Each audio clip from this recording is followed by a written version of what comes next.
दोस्तों, मेरी दीदी की डिलीवरी के वक्त जब मैं अपने जीजू के घर गई, उसके बाद तो मेरे जीजू ने मुझे इतनी बार किया कि मैं क्या ही बताऊं। कभी घोड़ी बनाकर तो कभी बाथरूम में खड़े खड़े ही चलो। सब शुरू से शुरू करती हूँ और आप लोगों को पूरी कहानी बताती हूँ। पर हाँ, आप लोगों को मैं बता दूं कि ये कहानी पूरी जरूर देखना, तभी आपको मजा आएगा। तो चलो शुरू करती हूँ। नमस्कार दोस्तों, मैं आपकी दोस्त पूजा। मेरी लंबाई लगभग 5 फुट 2 इंच है। मैं 21 साल की उभरती जवानी की लड़की हूँ। मेरे चश्मे और ब्रा का नंबर हमेशा बढ़ता ही जाता है और मेरी ब्रा का नंबर भी बढ़ता जा रहा है। मेरा रंग दूध की तरह गोरा है। दोस्तों, यह साली जीजा कहानी उस समय की है जब मेरी दीदी गर्भवती थी और उनको बच्चा होने वाला था। उस समय जीजू ने दीदी से कहा कि कुछ दिन के लिए पूजा को बुला लो तो कुछ मदद मिल जाएगी। और वैसे भी तुमको अब घर का काम करने के लिए डॉक्टर ने मना कर दिया है।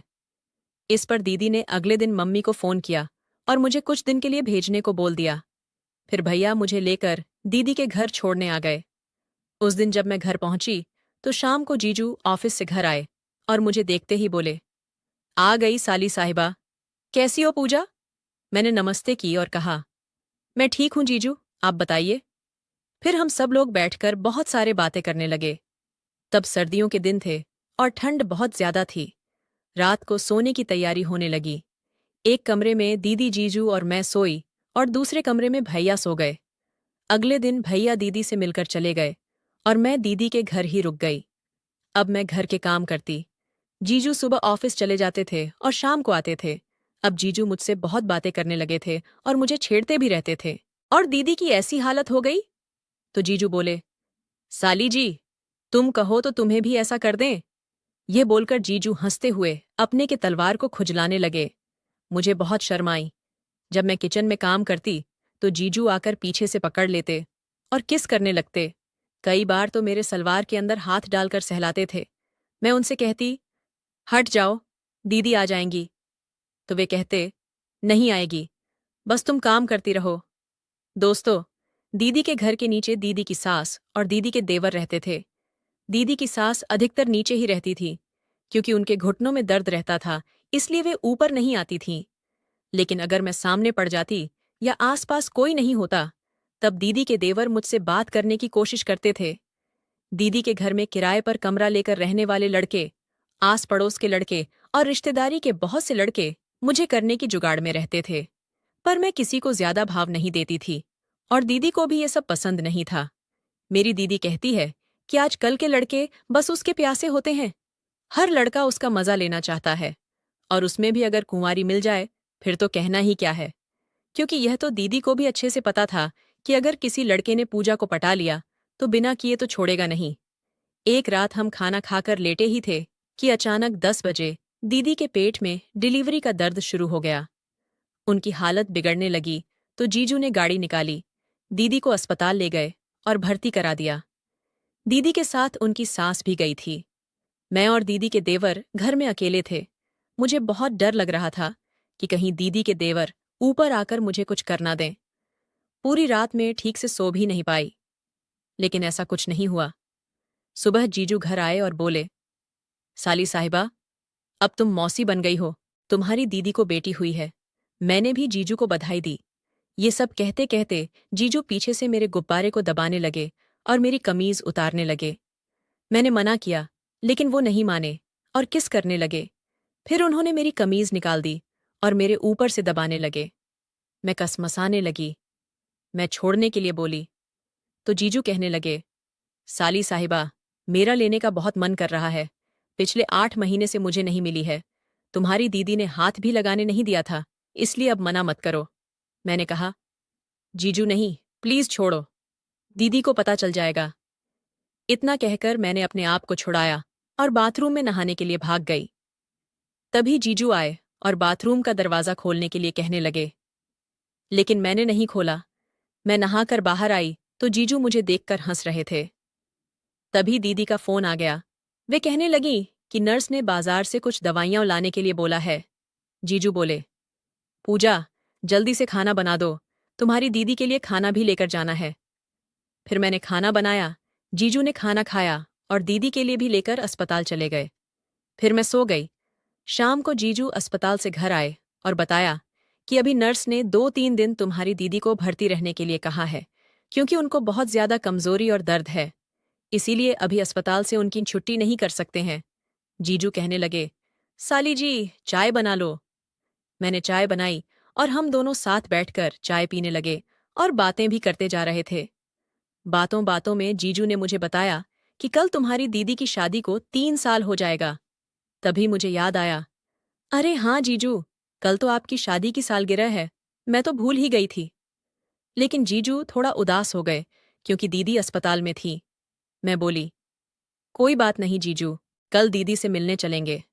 अगले दिन मैं जीजू के साथ दीदी से मिलने अस्पताल गई तो दीदी मुस्कुरा रही थी। तभी मुझे याद आया, अरे हाँ जीजू, कल तो आपकी शादी की सालगिरह है, मैं तो भूल ही गई थी। लेकिन जीजू थोड़ा उदास हो गए क्योंकि दीदी अस्पताल में थी। मैं बोली, कोई बात नहीं जीजू, कल दीदी से मिलने चलेंगे। अगले दिन मैं जीजू के साथ दीदी से मिलने अस्पताल गई तो दीदी मुस्कुरा रही थी। जीजू बोले, जान, तुम्हें याद है आज हमारी शादी की सालगिरह है? तो दीदी कहने लगी, हाँ मुझे याद है। जीजू ने हैप्पी मैरिज एनिवर्सरी कहते हुए दीदी के माथे पर किस कर दिया। जीजू कहने लगे, जान, अगर तुम घर पर होती तो पार्टी करते और खूब इंजॉय करते। तो दीदी मजाक में बोली, मैं घर पर नहीं हूं तो क्या हुआ, आधी घरवाली तो है ना, घर पर है ना। कोई बात नहीं, जब मैं घर आ जाऊंगी तब हम बाद में कर लेंगे। जीजू अपने बेटी को गोदी में उठाकर खिलाने लगे और बोले, देखो पूजा, तुम्हारी दीदी ने शादी की सालगिरह पर मुझे कितना बड़ा गिफ्ट दिया है। साली जी, आज तुम क्या गिफ्ट दोगी मुझे? ये सुनते ही जीजू मेरी तरफ देखकर हंसने लगे। मैं तभी जीजू के इरादे समझ गई थी। उनका इशारा मेरी लेने के लिए था। वे मुझे करना चाहते थे। शाम को मैं और जीजू घर आ गए। मैं रसोई में गई काम करने, तो जीजू ने पीछे से आकर पकड़ लिया और गर्दन पर किस करने लगे। मैंने जीजू को हटाया तो जीजू बोले, नहीं पूजा, आज मत रोको। इतना कहकर उन्होंने मुझे पलटा और गले से लगाकर कस के चिपका लिया और हम दोनों 1 मिनट तक ऐसे ही एक दूसरे से चिपके खड़े रहे। फिर जीजू ने अपने होंठ मेरे होठों पर रख दिए और चूसने लगे। करीब 5 मिनट बाद वे अलग हुए। मेरी आंखों में देखते हुए जीजू बोले, जान, आज मेरी शादी की तीसरी सालगिरह है। तुम्हारी दीदी नहीं है तो क्या हुआ, तुम तो हो। मैं तुम्हारे साथ इसे यादगार बनाना चाहता हूं। चलो अब तैयार हो जाओ। मैंने शर्मा कर सिर नीचे कर लिया। जीजू बोले, पूजा जल्दी से खाना बना लो, मैं तुम्हारी दीदी को दे आऊं। मैंने जल्दी से खाना बनाया। हम दोनों ने साथ बैठकर खाया और पैक करके जीजू को दे दिया। वे अस्पताल में दीदी को देने चले गए। दीदी के लिए खाना घर से ही जाता था। जब जीजू वापस आए तो उनके साथ एक आदमी आया था। जीजू उसको कमरा सजाने के लिए साथ लेकर आए थे। वह हमारे लिए कमरा सजाने लगा। उस रात घर पर कोई नहीं था। दीदी की सास और दीदी के देवर अस्पताल में दीदी के पास रुके हुए थे। जीजू बोले, जान, अब तुम भी तैयार हो जाओ। उन्होंने मुझे दीदी की शादी का लन्हगा और गहने सब दे दिए थे। मैं थोड़ी देर में तैयार हो गई। वह आदमी भी कमरा सजाकर जा चुका था, तो जीजू मुझे गोदी में ले गए, उठाकर कमरे में और बिस्तर पर बैठा दिया। पूरे कमरे में गुलाब के फूलों की खुशबू आ रही थी। दोस्तों, कसम से मैं किसी दुल्हन से कम नहीं लग रही थी। मुझे ऐसा लग रहा था कि जैसे आज मेरी ही सुहागरात है। मुझे बैठाकर जीजू खुद भी तैयार होने चले गए। 10 मिनट बाद जीजू आए। उन्होंने कुर्ता पायजामा पहन रखा था। वे बिल्कुल दूल्हा लग रहे थे। अब जीजू मेरे पास आए और मेरा घूंघट उठा कर मेरी आंखों में आंखें डालकर देखने लगे। मैं शर्माने लगी और जीजू से कसकर लिपटी रही।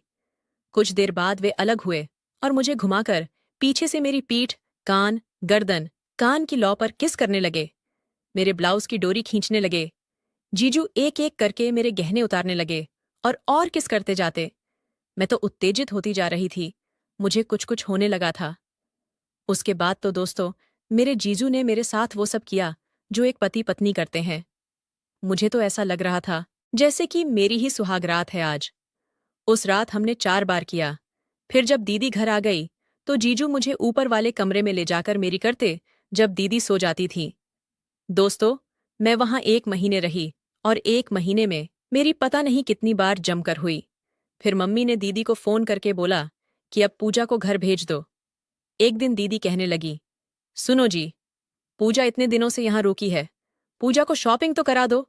तो जीजू मुझे बाजार ले गए और अच्छा सा सूट कुर्ती जीजू ने मुझे दिलवाई। घर आकर मैंने सूट कुर्ती दीदी को दिखाया, जो कि उन्हें भी अच्छा लगा। दोस्तों, अब मैं अपने जीजा से मजा लेकर मैं अपने घर आ गई। जब जीजू फोन पर बात करते हैं तो बोलते हैं, साली जी यहाँ कब आ रही हो? यहाँ आ जाओ, फिर तुम्हारी ढंग से कसरत करूंगा। इसके बाद और भी मौकों पर मेरी हुई, जिसकी कहानी मैं बाद में लिखूंगी। दोस्तों, इसका अगला पार्ट चाहिए तो पार्ट 2 लिखकर चैनल को सब्सक्राइब कर लो।